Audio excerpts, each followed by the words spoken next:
영상 시청하시기 전에 구독과 좋아요 부탁드립니다. 알림 설정까지 꼭 잊지 말아주세요. 안녕하십니까. 신의 한수 김정기의 세계전망대 시작합니다. 오늘 여러분과 함께할 주제는 윤석열 직무 배제 후 어떻게 될까입니다. 마침내 올 것이 오고야 말았습니다. 설마 했더니 역시나 후한무치 추미애 법무장관이 문재인 대통령의 암묵적인 승인하에 윤석열 검찰총장에 대해서 헌정사상 초유의 징계 청구 직무 배제를 명령했습니다. 이에 대해서 윤석열은 검찰의 정치적 중립성을 지키기 위해서 그동안 한 점 부끄럼 없이 검찰총장의 소임을 다해왔다라고 하면서 위법, 부당한 처분에 대해서 끝까지 법적으로 대응을 하겠다라고 밝혔습니다. 추미애가 윤석열에 대한 징계 절차에 착수하는 동시에 윤석열을 직무에서 배제시킨 것은 검사징계법을 근거로 하고 있습니다. 원칙적으로 검사를 비위 혐의로 징계하는 경우에 검찰총장이 검사징계위원회에 징계를 청구해야 되지만 이 법 제7조 3항은 검찰총장을 징계하는 경우는 법무부 장관이 청구를 해야 한다고 하면서 징계 청구 주체를 달리 정하고 있습니다. 윤석열의 비위 의혹과 관련한 징계 청구권은 추미애에게 있다고 하는 것입니다. 또한 통상의 경우 징계 대상이 되는 검사, 즉 징계 혐의자죠. 징계 혐의자의 직무를 정지하도록 법무부에 요청하는 주체는 검찰총장이지만 검사징계법은 법무부 장관의 직무집행 정지 권한도 함께 규정을 하고 있습니다. 이 법 제8조는 법무부 장관이 필요하다고 인정하는 경우에 징계 혐의자의 직무집행의 정지를 명할 수 있다고 되어 있습니다. 추미애가 언급한 윤석열의 비위 행위를 일일이 한번 따져보겠습니다. 첫 번째입니다. 홍석현 JTBC 전 회장과의 부적절한 접촉입니다. 이에 대해서는 관련 사건이 이미 수사가 끝난 상태였다고 합니다. 윤석열은 잠깐 자리에 머물렀으며 사건 관련 언급은 전혀 없었고 당시 상급자였던 문무일 전 검찰총장에게 사후 보고를 해가지고 행동 강령상 문제도 전혀 없다는 그런 입장입니다. 법무부의 주장하고는 달리 피고발된 JTBC와 홍석현 회장이 특수관계도 아니라고 하는 것입니다. 두 번째입니다. 조국 전 법무부 장관 사건 등 주요 사건 재판부에 대한 불법 사찰입니다. 이에 대해서는 공판 검사들이 공소 유지를 위해서 파악하고 있던 재판부의 성향과 이전 판결 등을 취합한 것뿐이라고 합니다. 보고서에 포함된 내용들은 인터넷, 기사, 법조인, 대관 등에 모두 공개가 된 것이고 불이익을 주기 위해서 엄밀하게 수집한 정보에 해당하지 않는다고 하는 것입니다. 세 번째입니다. 채널A 사건 및 한명숙 전 국무총리 사건 관련 척건 비호를 위한 감찰 및 수사방해, 언론과의 감찰 관련 정보 거래입니다. 이에 대해서는 감찰 및 수사방해는 물론이고 정보 거래가 없었다는 입장입니다. 채널A 사건의 경우 규정상 한동수 감찰부장이 감찰을 개시하겠다고 보고한 때부터 감찰이 진행이 되는 게 아니므로 감찰 과정을 방해한 게 아니라고 하는 것입니다. 한명숙 전 총리 사건은 담당 주체를 두고 이견이 빚어지게 되자 당시 대검 감찰부와 인권부가 서울중앙지검에 조사를 맡긴 뒤에 최종적으로 감찰부가 결정을 내리는 것으로 합의를 했다고 합니다. 네 번째입니다. 검찰총장 대면 조사 과정에서 협조 위반 및 감찰 방해입니다.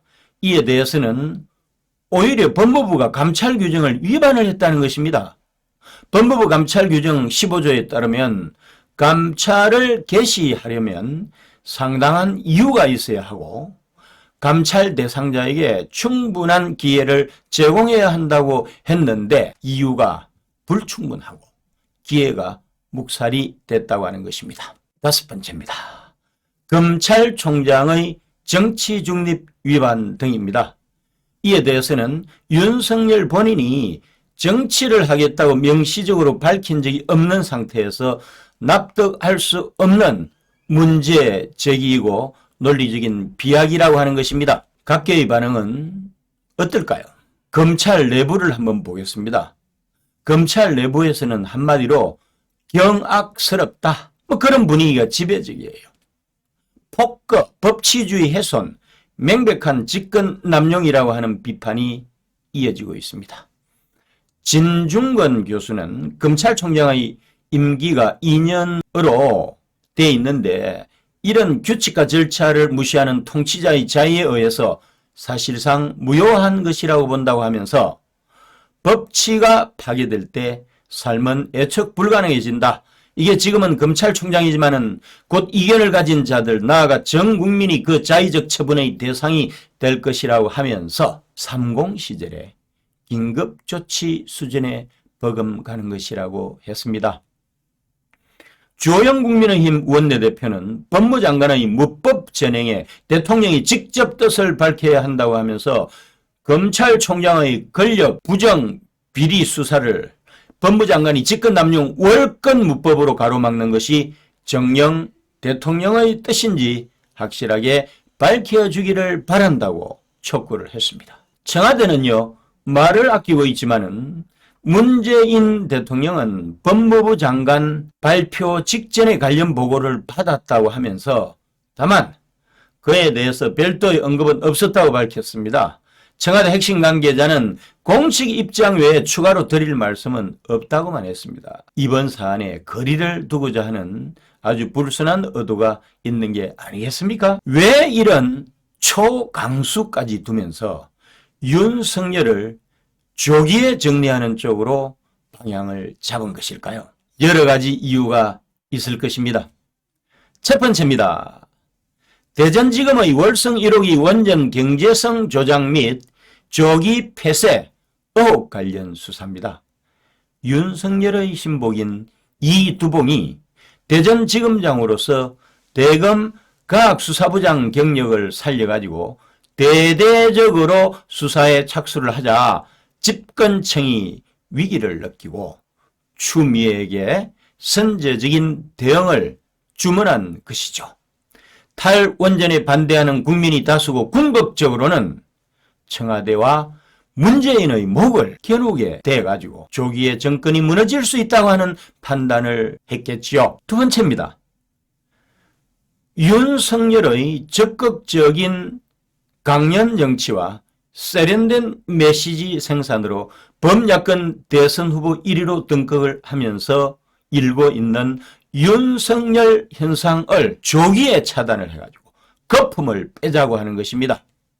내년 7월까지 검찰총장 임기를 채우게 내버려둔 상태에서 퇴임과 동시에 윤석열이 본격적인 대권 행보를 하게 되면 오히려 거품이 더해져가지고 메시아로 등극해서 민주당의 정권 재창출에 중대한 지장을 초래할 수도 있다는 판단을 했겠죠. 세 번째입니다. 부동산 정책 실패로 인한 집값 상승은 물론이고요. 그 연장선상에 있는 임대차 3법이 국회를 통과하게 되자 일어나게 된 전세 대란으로 민심이 대거 이반한 데 따른 국면 재난용입니다. 부동산 관련 이슈가 내년 4월로 다가온 서울시장 선거의 승패를 결정하는 요인이 되지 않도록 국민의 시선을 다른 데로 돌릴 필요성이 있다고 하는 판단을 했겠죠. 앞으로 윤석열은 어떻게 될까요? 윤석열은 이미 검사징계법 8조에 따라서 직무가 정지됐기 때문에 대검으로 출근하지 않습니다. 조만간 윤석열은 추미애가 구성하고 영향력을 행사하는 징계위원회에서 해임이 결정될 것입니다. 윤석열은 먼저 직무집행정지 처분을 다음으로 결정이 되면 해임 처분을 취소해 달라고 하면서 행정법원에 소송을 내게 될 것입니다. 이와 함께 소송의 결과가 나오기 전까지 위의 조치를 일단 멈춰달라고 하면서 집행정지를 신청하게 될 것입니다. 만약에 행정법원이 집행정지 신청을 받아들이게 된다면 취소소송에 대한 1심 판단이 나오기 전까지 윤석열은 업무에 복귀해서 직무를 수행할 수 있기는 합니다. 그런데 김명수가 대법원장에 임명된 후 정치 조직으로 전락하고만 법원에서 문재인과 정권의 명운이 걸려있는 윤석열 조기 제거 조치에 집행정지 신청이 받아들여질지 의문입니다.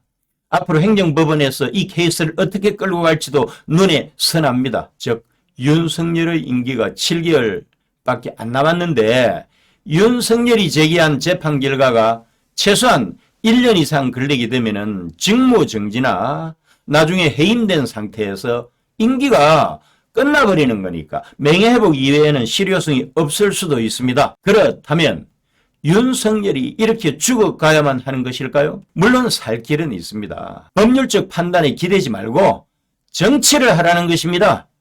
법원 판단 기다릴 것 없이 대선 레이스에 과감하게 뛰어들라는 것입니다. 물론 한국 현대사에서 관료 출신이 정치 훈련 없이 바로 대선에 도전해서 성공한 사례는 전무합니다만은 어쨌든 정치 아마추어로서 윤석열이 한계를 직시해가지고 정치 프로와 함께하면서 그들을 전적으로 신뢰하고 그들이 시키는 대로 연출을 윤석열이 잘해낸다면 예외적인 결과도 만들어낼 수 있지 않겠습니까? 결론입니다. 추윤 갈등이 전면전으로 치닫는 형국입니다. 그런데 대통령이 보이지 않습니다. 비겁하게 뒤에 숨어서 아무 말도 하지 않고 있어요. 법무장관의 보고를 듣고도 대통령이 아무 말을 안 했다고 하는 것은 재가를 했다는 것인데 이 일이 이렇게 말없이 넘어갈 일입니까? 도대체 문재인 관련 X파일을 윤석열이 얼마나 많이 가지고 있기에 대통령이 윤석열을 이토록 두려워하는 것일까요? 오늘도 함께 해주신 애청자 여러분 감사합니다. 구독과 좋아요 버튼을 꼭 눌러주세요. 여러분의 성원이 엄청난 힘이 됩니다. 고맙습니다. 이게 뭐냐면요. 복세 편살입니다. 복잡한 세상 편하게 살자. 아, 요거 케이크 같죠? 이렇게 딱 하면 케이크. 이 안에 몇 포가 들어있냐? 60포가 들어가 있습니다. 60포. 아하. 이렇게 보증서가 들어가 있고요. 그리고 요게 세 박스인데 뒤에 딱 열면 또 하나가 있죠. 그래서 60포가 들어가 있습니다. 근데 이게 뭐냐? 이 한 포 한 포가요. 큰 거를 농축한 겁니다. 그래서 굉장히 걸쭉하게 들어가 있는데 젊은 분들 되게 좋아해요. 일단 케이스가 멋있지 않습니까? 그리고 안에가 간편하게 돼 있습니다. 그래서 건강 지키실 수 있을 때 지켜야 됩니다. 자, 우리 유채링이 이제 어제도 네, 먹었지만. 고맙습니다. 자, 이게 복세 편살이요. 여러분들께서 늘 저희가 광고해드렸지만은 구전녹용의 엑기스 버전입니다. 여러분들께서 저희 흔히 광고로 말씀드렸던 그 구전녹용 뭐 순, 뭐 구전녹용 이런 거 있지 않습니까? 그 한 포를 여기에 담아냈다. 얼마나 걸쭉한지 잘 안 떨어져요. 이렇게 해도. 그만큼 농축되어 있는 이 녹용 성분, 그리고 무엇보다도 이 녹용이 어느 녹용이냐? 러시아 알타이고하고 아바이스크 녹용, 중앙아시아 쪽에 위치하고 있는데요. 그곳에서 정말 혹한의 시베리아 추위를 견뎌낸, 그래서 밀도감이 매우 훌륭한 러시아상 원용, 아바이스크상 원용을 이용해서 만들어낸 것이 바로 이 구전녹용 복세 편살이라는 거. 때문에 이 녹용을 즐기시면은 여러분들의 건강에 있어서 조금이나마 도움이 될 수 있지 않을까라는 점을 거듭 강조드린 건데요. 물론 저희 신하수가 소개해드리는 이 구전녹용 관련 제품들은 모두 의약품이 아니라 시청자 여러분들의 건강을 보조해드리는 건강보조식품이지만은 아주 그래도 몸에 이로운 성분들이 많이 있으니까요. 참고하셔서 함께 해주시면 좋을 것 같습니다. 예. 자, 농축된 액을 드시는데요. 원래 가격이 28만 8천 원입니다. 근데 30%를 딱 쳐갖고 말이죠. 가격이 얼마냐? 19만 8천 원인데 010-9798-8811 9798-8811로 지금 문자 주시면은 주문을 받을 수가 있습니다.